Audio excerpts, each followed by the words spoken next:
Now, today we're ranking a category of cars that is quite special to us, especially being in Australia and in Tasmania. Yeah. They're very popular. Yeah, if you live in another country, you're gonna be going, what the hell is a dual cab ute? But a dual cab ute is basically a miniature pickup. It's not miniature, it's just basically a pickup truck, just like half a metre shorter. So, as you would have guessed... And smaller, but they have been getting bigger a lot. Yes. The Australian ute is like a small single row with like it's quite small, it's often a performance vehicle. Mm-hmm. Dual cabs are more focused on off-road, so kind of like a miniature pickup. Yeah. And we're ranking 5 of these dual cab utes with our 3-tier system on this wall, as you would have seen in some other videos. Well, we are going to be ranking them, but let's see what the 3 tiers are. Alright. Actually, we'll do 2 tiers. So, bottom tier is like, it's a good ute. Mm-hmm. It's a good ute. Top tier is like, I'd consider buying one of them. Yeah. If I was buying a ute, those would be in my short list. But the rank all depends. But often in the top tier, I might literally change my mind if I was actually buying one. Just depending on the exact situation. Very true. So let's start out. Oh, looks like an Amarok. The first pick is an Amarok. Now, if you know anything about dual cab utes, you would know the Amarok. I mean, every pick that we have on this list is a popular dual cab ute choice. Oh, all of them are good as well. So, Amarok, would we say it's top tier? It'd be on the short list? Or would we say... It would definitely be on the short list, I would say. But because it's basically the same as the Ford Ranger, I would rather have the Ford Ranger, honestly. Mm-hmm. I put it the wrong way around. That's the Amarok, okay? I put it the wrong way around. It is the Amarok. We know it, we've said it. It's the only one that's blank. The blank one is the only Amarok. Unless I mess up again. And it's sitting in about the middle of the wall. So we've got 4 more to choose from at random. And we're going to see if they go above or below. Toyota Hilux. We've pulled out the Toyota Hilux. I have driven a Hilux before. They're average. You know, just what you expect when you think about a regular dual cab ute. Yeah, they're a very popular car, but I'm going to have to go.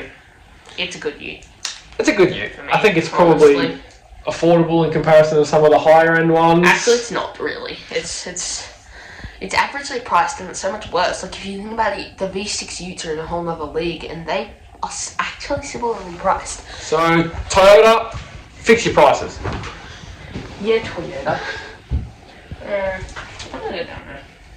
It's a good ute. It's a good ute. It does the job, but we prefer an Amarok. But is there other cars we prefer over the Amarok? Well, let's pick the next one and see.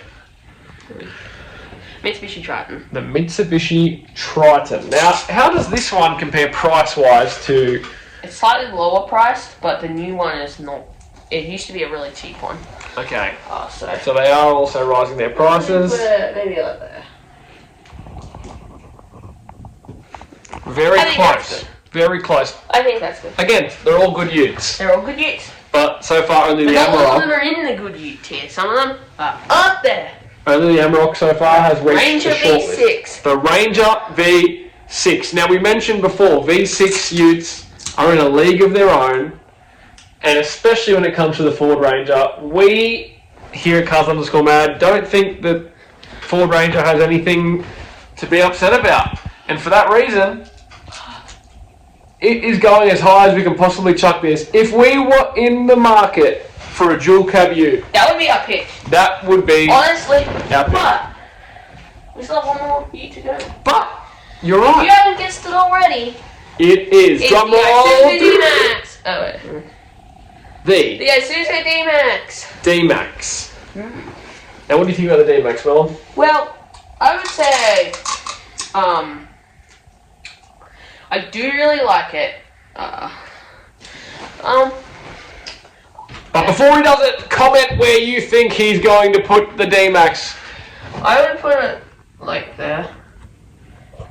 Just alongside the Amarok.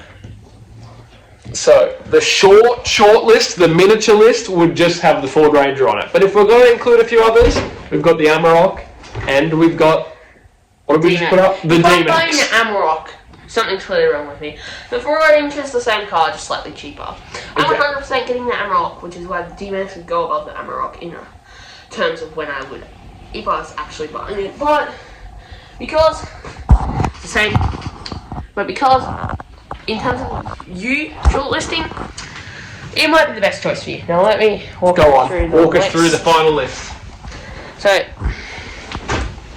at number 1, we have the Ford Ranger, if you can see it up there. Probably not, but anyway. It's too high to even see. Next we have the D-Max and the Amarok.